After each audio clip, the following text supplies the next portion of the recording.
adoração. Amém, Deus. Pode sentar.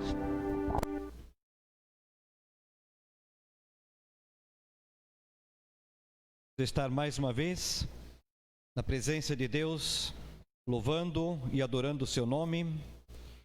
E como nós acabamos de cantar, de fato Deus está conosco.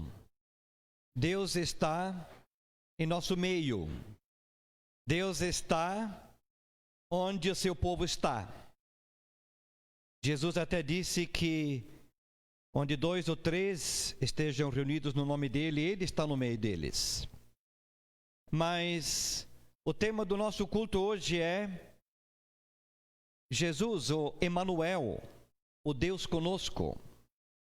O Deus que não apenas está conosco quando estamos reunidos aqui, mas está sempre conosco. Primeiro ele veio através do Filho, Deus Filho, Jesus Cristo, que deu sua vida por nós, que veio morar em nosso lar, em nosso meio. E depois ele enviou o Espírito Santo para que continue a obra que ele iniciou. E assim ele está conosco, porque ele nos ama, porque ele nos quer bem. E é em nome dele que estamos reunidos aqui. E em nome dele você de casa está também participando conosco, porque nós estamos em nome de Jesus. Como igreja estamos aos poucos retornando às atividades. Temos os nossos cultos já regulares, domingo à noite, transmitidos pela internet também, mas desafiando os irmãos para que, dentro do possível, venha, mantendo todas as recomendações para evitar o contágio. E em breve também estaremos reiniciando as atividades com as crianças domingo à noite, que nós sempre tínhamos. Mas interrompemos por um tempo, com o início da pandemia, mas logo estaremos iniciando, vamos avisar então, onde teremos então, durante o culto aqui, o culto para as crianças ali ao lado. Os jovens também têm seu culto domingo, sábados à noite, sábados é a partir das 8 horas, né? Ontem teve culto aqui, todos os sábados tem, e terças-feiras nós temos também o nosso estudo bíblico aqui, com oração, com comunhão. Nós tínhamos também, antes da pandemia, pequenos grupos. Aliás, alguns pequenos grupos estão funcionando online. Tem um grupo de homens funcionando assim, tem o grupo dos adolescentes, dos juniores, também funcionando durante a semana. E na terça-feira, mas outros cultos grupos presenciais ou células não estão funcionando, mas na terça-feira estamos aqui, onde nós então compartilhamos, estudamos, nós oramos aqui em conjunto, todas as terças-feiras à noite, todos são convidados, né? Bom, hoje nós queremos falar então um pouco sobre o Deus Emanuel, ou seja, o Deus que veio morar conosco. Quando Jesus veio, o anjo profetizou dizendo que seria o Emanuel. E nós queremos ler o texto bíblico de Mateus capítulo 1, versos 20, a segunda parte até verso 25. Se você trouxe a sua Bíblia, pode acompanhar. Se você tem no seu celular, pode conectar também. Se preferir, pode acompanhar conosco na tela. O texto bíblico é o mesmo, né? Estamos lendo aqui na versão da NVI, onde em Mateus capítulo 1, a partir do verso 20, nós lemos: José, filho de Davi, não tema receber Maria como sua esposa, disse o anjo em sonho a José, né? Pois o que nela foi gerado procede do Espírito Santo. Ela dará à luz um filho e você deverá dar-lhe o nome de Jesus, porque ele salvará seu povo dos seus pecados. Tudo isso aconteceu para que se cumprisse o que o Senhor dissera pelo profeta: a virgem ficará grávida e dará à luz um filho, e o chamarão Emanuel, que significa Deus conosco. Ao acordar, José fez o que o anjo do Senhor lhe tinha ordenado e recebeu Maria como sua esposa. mas não teve relações com ela enquanto ela não deu à luz um filho. E ele lhe pôs o nome de Jesus.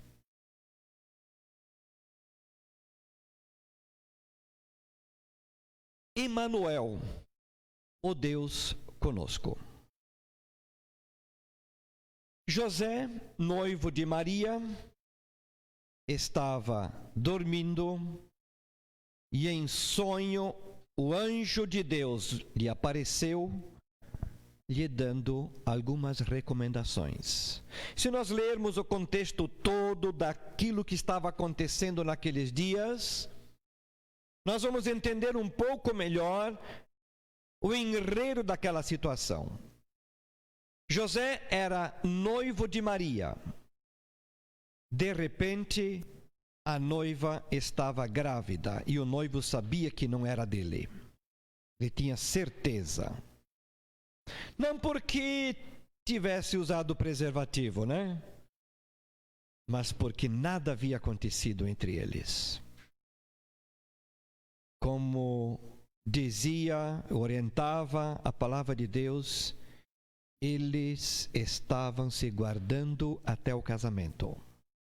A maneira correta de fazer as coisas. Mas de repente Maria estava grávida.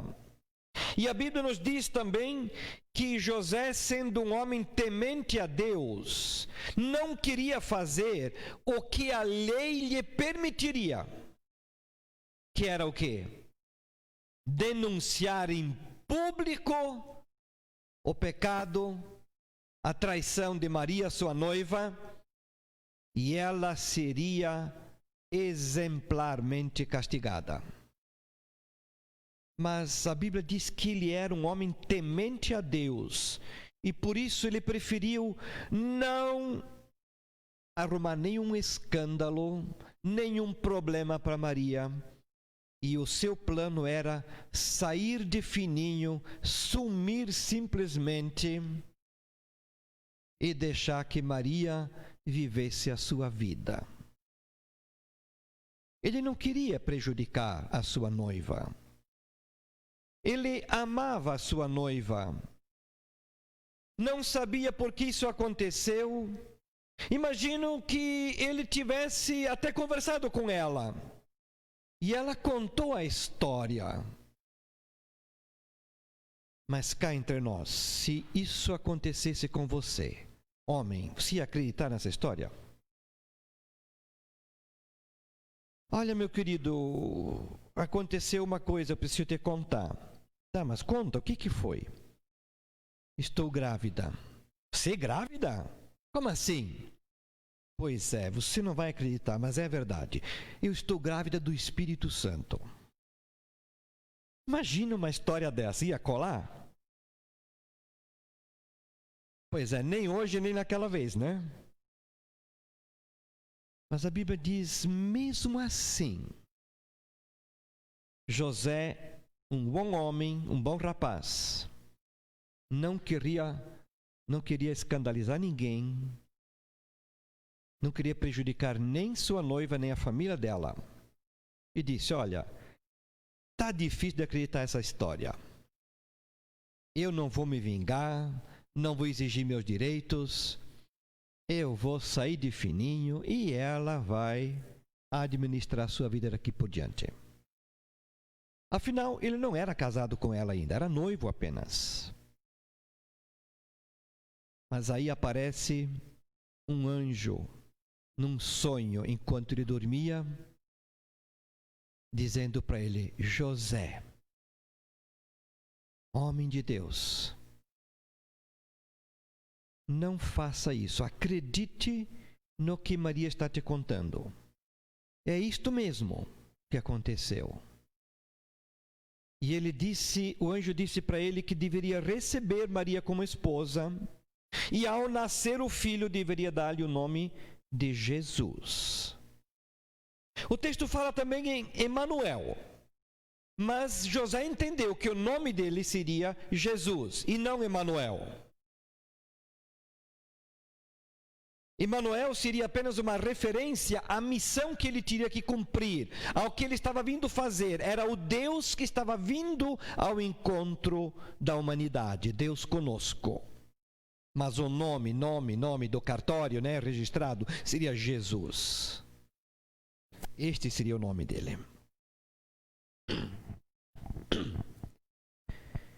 Jesus seria Deus vindo em forma de homem para viver entre nós. E João capítulo 1, verso 14 diz que é o Deus que veio morar entre nós, fazer morada. Literalmente o texto diz que ele veio montar a sua barraca, a sua tenda entre nós. A gente arma uma tenda quando não vai morar por muito tempo. Vai passear, vai tirar férias, vai acampar. Você não vai construir uma casa para acampar. Você monta apenas uma tenda, uma barraca, né? E essa é a ideia. Jesus não veio como Deus para morar sempre aqui na terra, mas apenas por um tempo. Então ele apenas montou sua barraca entre nós. E isso é o que a Bíblia nos diz. E na encarnação, ou seja, quando o Deus se fez carne, se fez humano, João capítulo 1 ainda diz que o verbo se fez carne. O verbo aqui é a ação, a palavra. Deus se fez carne. Ele veio, se fez homem. Aquele que era eterno, abriu mão da sua majestade, fez-se homem, renunciou ao que ele tinha lá no céu e entrou no tempo. Como Deus, ele era alguém que não estava preso ao tempo. Deus é eterno, ele sempre foi, é e sempre será. Para Deus não existe ontem nem amanhã. Isso é importante para nós. Nós precisamos disto. Nós não podemos entender, imaginar o mundo sem cronometrá-lo. Por isso nós temos calendário, temos relógio, temos o tempo que estamos até muitas vezes escravos dele. Mas para Deus, a Bíblia diz que um dia é como 1000 anos. 1000 anos é como um dia. Mas Jesus, quando deixou a glória celestial, se fez homem, ele entrou no tempo e veio ser alguém igual a nós. O Rei dos Reis se fez servo. Algo humanamente sem sentido. Não faz sentido alguém que é o Rei dos Reis, o Senhor dos Senhores, o Todo-Poderoso, abrir mão de toda a sua majestade, de tudo que ele é, de tudo que ele tinha lá no céu com o Pai, e vir e morar entre nós, humilhando-se ao ponto de ser alguém igual a nós, e nascer como um bebê completamente indefeso e dependente dos seus pais. O Deus que desceu do céu com o objetivo de nos resgatar e nos levar junto para o céu. O Deus que veio para estar conosco, para nos levar junto para o lugar de onde ele veio. Para poder nos salvar, Jesus deveria ser, numa mesma pessoa, tanto Deus quanto homem. Se ele fosse tão somente Deus, não nos compreenderia, não teria ideia do que nós sentimos, como nós vivemos. Então, para isso ele se fez alguém igual a nós. Mas se ele não fosse Deus e fosse tão somente alguém igual a nós, ele também não poderia nos salvar, porque seria como que um endividado querer pagar a dívida do outro endividado. Um culpado querer inocentar um outro culpado. Ou então, como a Bíblia diz, um cego querer guiar outro cego. Não ia dar em nada. Mas para poder nos salvar, Jesus foi, numa mesma pessoa, Deus e homem. Perfeitamente Deus e perfeitamente homem. 100% Deus e 100% homem. Ele não foi meio Deus e meio homem. Ele foi 100% Deus e 100% homem. Em Lucas 1:35 a Bíblia diz: e respondendo o anjo disse-lhe: descerá sobre ti o Espírito Santo e o poder do Altíssimo te cobrirá com a sua sombra.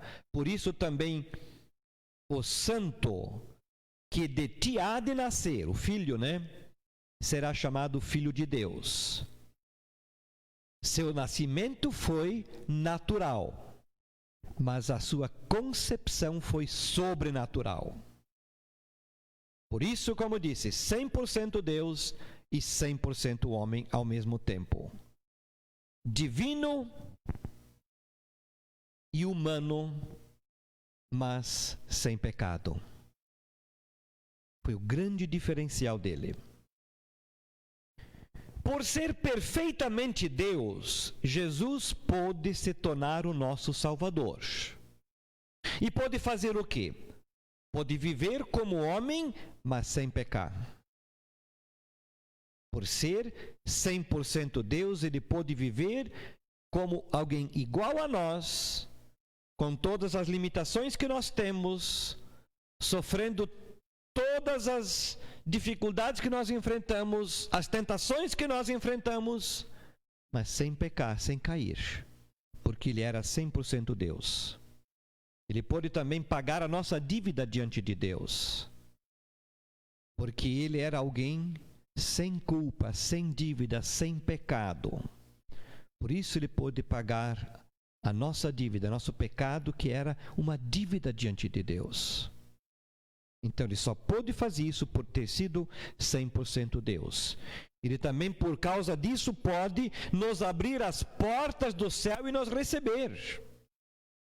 Quando ele retornou, antes de retornar ao céu, ele disse: eu estou indo e vou preparar lugar para vocês. E quando estiver pronto o lugar, eu voltarei para buscar vocês, para que estejam para sempre comigo, lá no céu, junto com o Pai. Ele só pôde fazer isto porque ele foi 100% Deus. Então é ele, Jesus, que tem as portas, as chaves do céu. E não um homem qualquer, pecador, Ele que era Deus. Mas por ser perfeitamente Deus, Jesus também pode nos fazer filhos de Deus como ele é. A Bíblia diz que ele é o unigênito do Pai, o único gerado por Deus, o único homem, o único filho de Deus que foi gerado pelo próprio Deus. Mas nós podemos, por isso, também nos tornar filhos de Deus, filhos adotivos de Deus, porque ele nos aceita como tais. Ele pode também nos libertar da escravidão do pecado. Ele viveu entre nós, sofreu as mesmas pressões que nós, entende nossas fraquezas, nossas limitações, e está pronto a nos socorrer para nos libertar dessa pressão e da escravidão do pecado que todos nós sofremos. E finalmente, ele intercede por todos nós, se nós achegarmos a ele. Por ser Deus, ele pode atender nossas orações. Não adianta fazermos orações para quem quer que seja, nem mesmo para os anjos, que não tem nenhuma influência, nenhum poder para responder orações. Mas Jesus sim. Ele mesmo disse que nós podemos fazer nossas orações ao Pai em nome dele. Ou então, às vezes, outra vez ele disse diretamente a ele que ele vai nos responder. Porque ele e Deus, o Pai e o Filho, são um. Quem vê a mim vê o Pai. Eu e o Pai somos um. E ele pode, então, responder às nossas orações. Ele pode interceder por nós. Nós podemos ir a ele e ele levar nossas orações ao Pai. Né? E por ter sido ele 100%, ou seja, perfeitamente homem, ele derrotou o poder do diabo pela sua morte. Aquilo que parecia ser a derrota, a morte dele na cruz, na verdade foi a maior vitória. É lá que ele conquistou a vitória sobre o inimigo. Os adversários dele achavam que, ao levá-lo à cruz, ao matá-lo, estariam liquidando tudo aquilo que para eles parecia uma ameaça. Mas, na verdade, ele estava derrotando as forças espirituais do mal. E nos garantindo também a vitória. Está lá em Hebreus capítulo 2, verso 14. E ele também se tornou o nosso sumo sacerdote. Está lá em Hebreus 5, versos 5 e 6. O sumo sacerdote, o que era? Que papel? O que era um sumo sacerdote? É uma figura que lá no Antigo Testamento, na religião judaica, Deus havia estabelecido através de Moisés. O sumo sacerdote era o líder dos sacerdotes. E o papel, função do sacerdote era representar as pessoas diante de Deus e também apresentando suas demandas a Deus e também ser o intermediário entre Deus e as pessoas. E em Hebreus, a tese de toda a carta aos Hebreus é apresentar Jesus como o sumo sacerdote. É aquele que é o sumo, o superior dos sacerdotes, aquele que é o que realmente pode nos levar a Deus e trazer Deus até nós. Né? E por ter sido perfeitamente homem, ele também nos liberta se estivermos escravizados pelo medo do pecado. Está lá em Hebreus também, capítulo 2, verso 15. Ele liberta os que estão escravizados pelo medo da morte. Quem não tem medo da morte? É natural termos medo da morte. Não querermos morrer. No entanto, a morte muitas vezes escraviza as pessoas, atormenta as pessoas. E por mais que ela seja a coisa mais natural e certa da vida, normalmente as pessoas não querem saber falar dela. Há quem até pensa que falar a palavra morte é como que rogar praga. No entanto, quem está preparado para viver com Deus e vive com Ele aqui, não teme a morte. Porque ele sabe que a morte será apenas a passagem da dimensão física para a dimensão espiritual. Passar desta vida para a outra vida. E a dimensão espiritual e material, física, qual é melhor? Com certeza a espiritual é superior à material, à física. O apóstolo Paulo escreve numa das suas cartas que quando ele voltar para buscar o seu povo, nós seremos transformados e seremos como ele é. Então ele veio, ele deixou de sua divindade, ele não deixou de ser Deus, né, mas sua majestade, tudo que ele tinha, sua glória lá no céu, e assumiu a forma humana. Mas quando ele terminou sua missão aqui, ele voltou e recebeu de volta, logo vamos ver outro texto bíblico que nos fala isso, tudo que ele tinha aberto mão antes. A dimensão espiritual, portanto, é muito superior à dimensão física.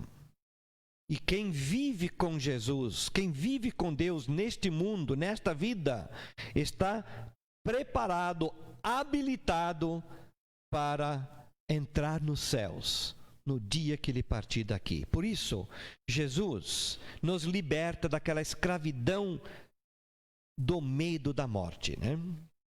E finalmente ele também se compadece das nossas fraquezas. Também está em Hebreus capítulo 4, verso 15. Se compadece de nós nas nossas fraquezas. Quantas vezes você já teve consciência que deveria viver de uma certa forma, fazer certas coisas ou falar certas coisas, mas acabou não conseguindo? E você teve que admitir depois sua fraqueza, sua incapacidade, sua derrota, seu fracasso. Já não aconteceu com você? Com todos nós, né? Todos nós, se formos sinceros, admitimos que não somos perfeitos. Aliás, de perfeição não temos nada. E que precisamos admitir que somos fracos, incapazes, tomamos propósitos e não conseguimos cumpri-los. Tomamos decisões na vida dizendo tipo assim, ó, de agora em diante nunca mais vai acontecer isso. Já aconteceu de novo. Mas Deus, só me perdoa mais essa vez, Senhor. Nunca mais, eu prometo, nunca mais. Daqui a pouco a gente pisou na bola outra vez. Não é isso que acontece? Pois é. E por ter sido perfeitamente homem, Jesus se compadece das nossas fraquezas, diz lá o texto bíblico. Ele é o Deus que se fez homem e nos entende. E sabe o que nós passamos. Assim podemos dizer que Jesus, por ser o Emanuel, o Deus conosco, ele foi o Deus que veio ao mundo em forma de criança.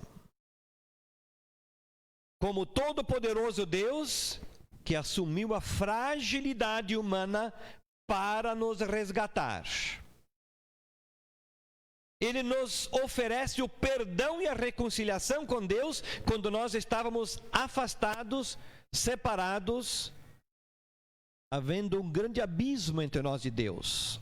O pecado que nos separa de Deus, que nos deixa longe de Deus.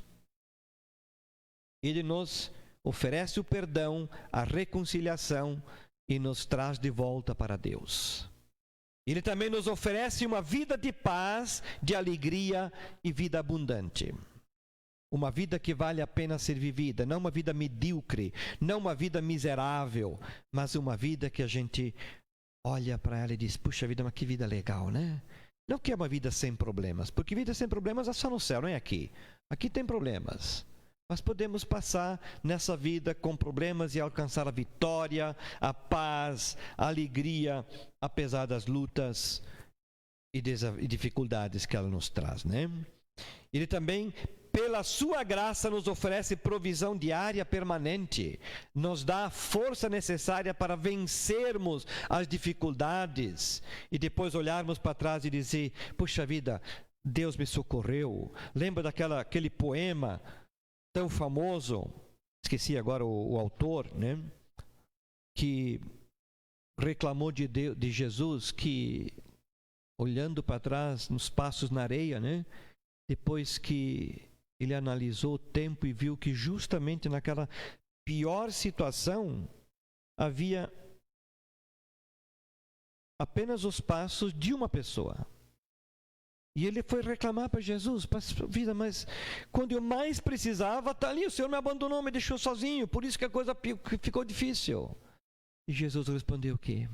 Não, pelo contrário, foi nessa hora que estava tão difícil, você não conseguia mais andar, eu te carreguei, e os passos que você está vendo são meus, não são teus, não. Você nem percebeu. Quanta coisa Jesus faz por nós que a gente nem percebe. A gente não valoriza. A gente acha que está sozinho. Quantas vezes a gente reclama: Deus, o Senhor fugiu e me deixou na mão. E Jesus precisa bater no nosso ombro e dizer: calma, estou aí. Você é que se desviou de mim. Porque eu sou o mesmo ontem, hoje e sempre. Estou contigo, estou do teu lado. Mas você está tão ocupado com as tuas coisas que se esqueceu de mim. E por isso que a tua vida está indo de mal a pior. Mas pela sua graça, Ele nos oferece provisão todos os dias, né? Ele entende nossas fraquezas, pois Ele passou fome, passou sede, cansaço, foi tentado igual um ser humano qualquer. Ele passou por tudo isso, por isso Ele conhece. Porque Ele foi Deus e foi homem também, perfeitamente homem. E Ele se importa conosco e jamais nos abandona. Por quê? Porque Ele foi o Emanuel, o Deus conosco. Agora, o que significou isso para Jesus? O texto bíblico de Filipenses, capítulo 2, versos 5 a 11, para mim é um dos textos mais bonitos que fala sobre a disposição de Jesus de pagar o preço, de abrir mão em favor de uma causa. E qual era a causa? Nos ajudar, nos salvar. O que diz o texto? Lá em Filipenses capítulo 2, versos 5 a 11, diz assim: seja a atitude de vocês a mesma de Cristo Jesus, que, embora sendo Deus, não considerou que ser igual a Deus era algo a que devia apegar-se, mas esvaziou-se a si mesmo, vindo a ser servo, tornando-se semelhante a homens. E sendo encontrado em forma humana, humilhou-se a si mesmo e foi obediente até a morte e morte de cruz.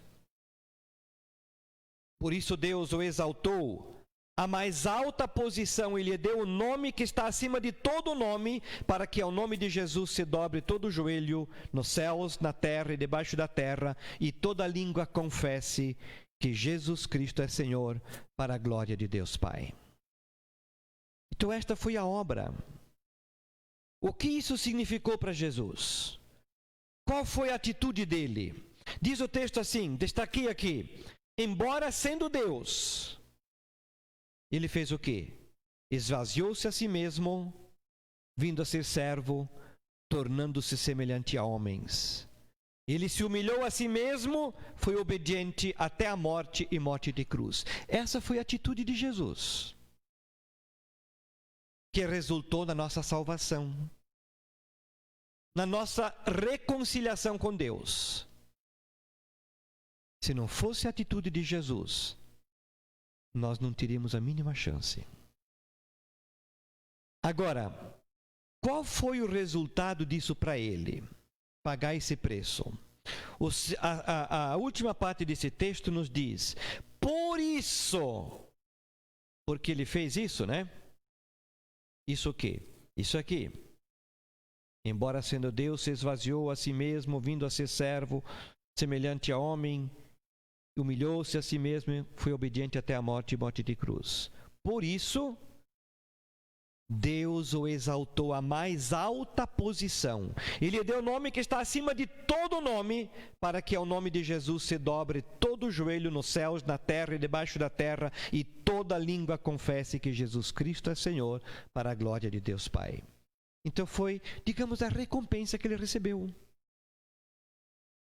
É mais ou menos como ele várias vezes ensinou aos seus discípulos, dizendo: quem se exalta será humilhado, mas quem se humilha será exaltado. Muita gente não quer se humilhar, acha feio se humilhar. E por isso precisa ser humilhado. O que é mais feio, né? Então ele disse: quem se humilha será exaltado. E ele deu exemplo. Ele mostrou pela própria vida que é possível. Muita gente diz: eu não posso fazer isso. Isso é humilhante demais para mim. Para Jesus não foi. para Jesus não foi? E se para ele não foi? Qual deveria ser a nossa atitude? Veja que o texto nos diz aqui, lá no começo, né? Destaquei aqui: seja a atitude de vocês a mesma de Jesus. Você quer isso aqui? O caminho é esse. Faça o mesmo que Jesus fez. Siga seu exemplo. E você vai experimentar isso também. Lá no céu. Lá terá a glória para todo sempre. Mas o caminho é esse aqui. Estamos dispostos a isso? Tem muita gente que prega um evangelho diferente, um evangelho de sucesso, de vida fácil. É só entregar a vida a Jesus que está tudo resolvido os teus problemas. Será? Não é o que a gente vê por aí, né? Eu sempre digo que a Bíblia fala em céu, sim, fala muito no céu. E fala que o céu é maravilhoso. Mas tem um detalhe. O céu não é aqui. O céu está nos esperando. Jesus veio, resolveu o nosso problema, voltou e disse que vai preparar lugar para nós. E aqueles que aceitam a proposta dele, terão acesso, serão um dia recebidos na presença dele. Você está disposto a andar o caminho de Jesus? O caminho que Jesus andou? O caminho do sucesso. O caminho da vitória. O alvo, vitória, sucesso, bem-estar, céu, alegria, prosperidade, paz, harmonia, vida abundante. Passa pelo caminho da humildade, da renúncia, de abrir mão, de dizer sim para Jesus. E não para a minha vontade, não para o que eu quero, mas para o que Ele quer. E se nós fizermos isto, nossa vida simplesmente será uma vida maravilhosa e podemos experimentar o que Jesus também experimentou, a vitória. Vamos viver isso todos os dias da nossa vida? Vamos colocar isso em prática durante a semana, na nossa vivência da vida com outras pessoas com quem compartilhamos a vida?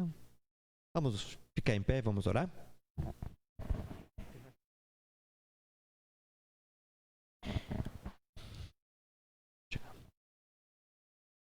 Vamos orar. Pai de amor, eu quero te louvar, agradecer, porque Jesus, o teu Filho amado, que deixou sua glória lá no céu, veio a este mundo, aqui se fez alguém igual a nós. Viveu entre nós como alguém igual a nós. Renunciou à sua glória, sua majestade. Fez-se homem, assumiu o nosso pecado sobre si. Pagou a nossa dívida e nos deu a oportunidade de vivermos esta mesma vida, esta nova vida com Jesus. Ajuda-nos, Senhor, a desfrutar dessa vida realmente, a vivê-la intensamente e a seguir o exemplo de Jesus, estar disposto a realmente abrir mão para que Cristo reine em nós, se tornando nosso Senhor, para nós podermos também um dia reinar contigo lá no céu, na glória, por toda a eternidade. Se você está acompanhando a nossa mensagem, seja aqui ou em casa, e você sentiu que você precisa tomar essa decisão de colocar sua vida em sintonia com Deus e dizer: Senhor, ajude-me. Faça isso, tome uma decisão no seu coração. Diga: Senhor, eu quero, eu estou disposto. Não a fazer um ritual, não a fazer uma oração mágica, apenas achando que isso resolve todo o problema. Mas de tomar uma decisão de renunciar à velha vida e começar a nova vida. De sepultar o velho homem e fazer ressurgir um novo homem. De abrir mão da sua própria vontade e dizer: Senhor Jesus, eu quero fazer a tua vontade. Sabendo que somos fracos e muitas vezes derrotados pela nossa própria vontade humana. Mas conhecendo Jesus como nós vimos hoje, sabendo que Ele está a nosso dispor e nos estendendo a mão todo dia, dizendo: conte comigo, estou contigo. Quer fazer isso? Então faça isso. Essa decisão no fundo do seu coração é de suma importância para você começar e viver essa nova vida ao lado de Jesus. Amém? Que assim seja. Vamos cantar?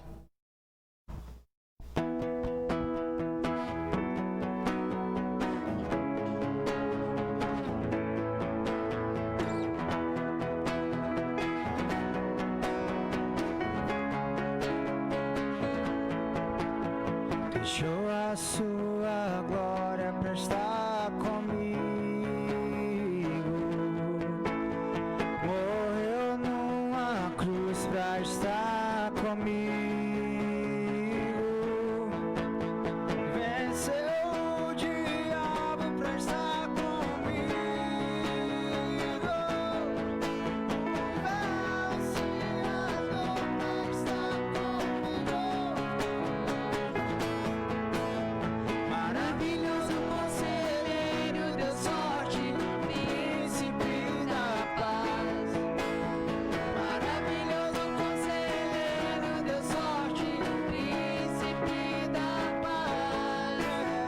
Maravilhoso conselheiro, Deus sorte, príncipe da paz. Maravilhoso conselheiro, Deus sorte, príncipe da paz. Emanuel, Emanuel,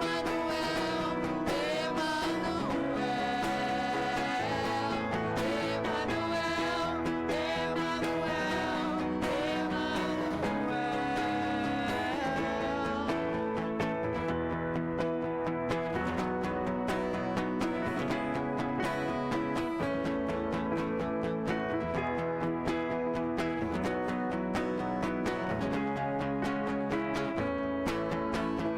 deixou a sua glória pra estar comigo.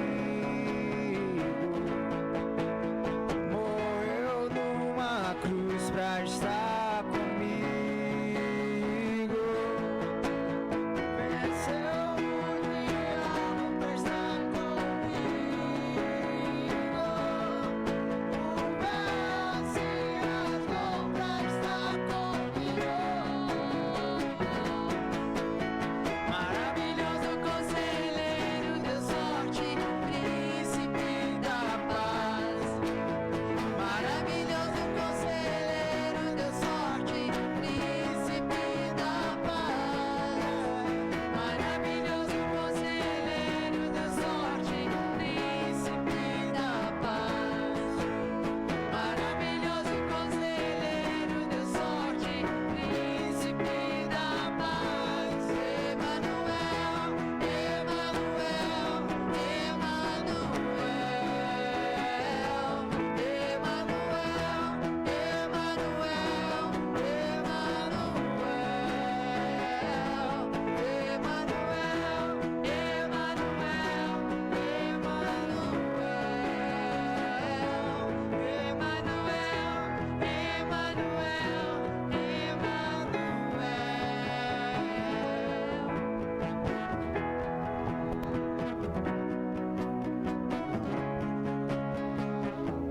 Estamos encerrando o nosso culto dessa forma. Desejamos a todos uma boa semana, uma boa noite e bom descanso. Nossos visitantes sejam sempre muito bem-vindos. Que Deus abençoe a todos nós e que Deus nos dê uma semana de graça, onde possamos viver cada dia uma nova experiência na presença deste Deus conosco, Emmanuel. Amém? Amém.